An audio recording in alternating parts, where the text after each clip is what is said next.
আসসালামু আলাইকুম ওয়া রাহমাতুল্লাহি ওয়া বারাকাতুহু। আলহামদুলিল্লাহি ওয়াহদা ওয়াসসালাতু ওয়াসসালামু আলা রাসূলিল্লাহি মাল্লা নাবিয়্যা বা'দা। সম্মানিত দর্শকবৃন্দ, সবাই কেমন আছেন? আশা করি সবাই ভালো আছেন। আলহামদুলিল্লাহ, আমিও ভালো আছি।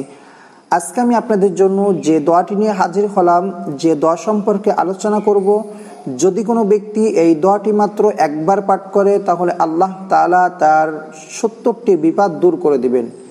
হযরত আবি সাইবা ও হযরত আবু নাঈম রহমতুল্লাহ আলাইহি এই দুইজন বুজুর্গ এই দোয়াটির কথা বর্ণনা করেছেন। তারা বলেন যে যদি কোনো ব্যক্তি এই দোয়াটি মাত্র একবার পাঠ করে, ১০০ বার না, মাত্র একবার পাঠ করে, তাহলে আল্লাহ তাআলা তার ৭০টি বিপদ দূর করে দিবেন। তার মধ্যে সবথেকে ছোট বিপদ হলো দারিদ্রতা। আল্লাহ তাআলা তার দারিদ্রতা হালাত থেকে তাকে মুক্তি দিয়ে দেবেন, তাকে ধনাঢ্যবান করে দেবেন, টাকা পয়সা, অর্থ সম্পদ, গাড়ি বাড়ির মালিক বানিয়ে দিবেন।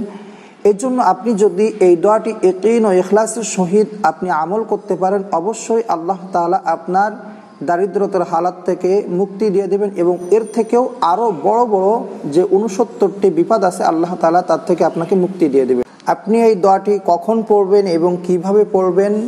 এই দোয়াটি পড়তে হলে আপনার দিনে রাত্রে ২৪টি ঘন্টার ভিতরে আপনি যে কোনো সময় এই দোয়াটি আমল করতে পারেন। শর্ত হলো আপনি পবিত্রতা অর্জন করে আপনি এই দোয়ার পূর্বে যখন দোয়া পাঠ করবেন আপনি ৩ বার দুরূদ শরীফ পড়ে নেবেন। দুরূদ শরীফের অনেক ফজিলত।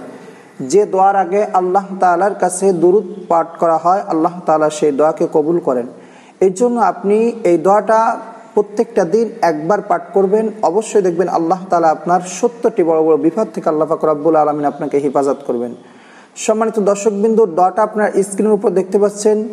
লা হাওলা ওয়ালা কুওয়াতা ইল্লা বিল্লাহ ওয়ালা মালজাআ ওয়ালা মানজাআ মিনাল্লাহি ইল্লা ইলাইহি।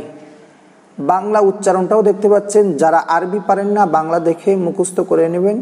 লা হাওলা ওয়ালা কুওয়াতা ইল্লা বিল্লাহ ওয়ালা মালজাআ ওয়ালা মানজাআ মিনাল্লাহি ইল্লা ইলাইহি।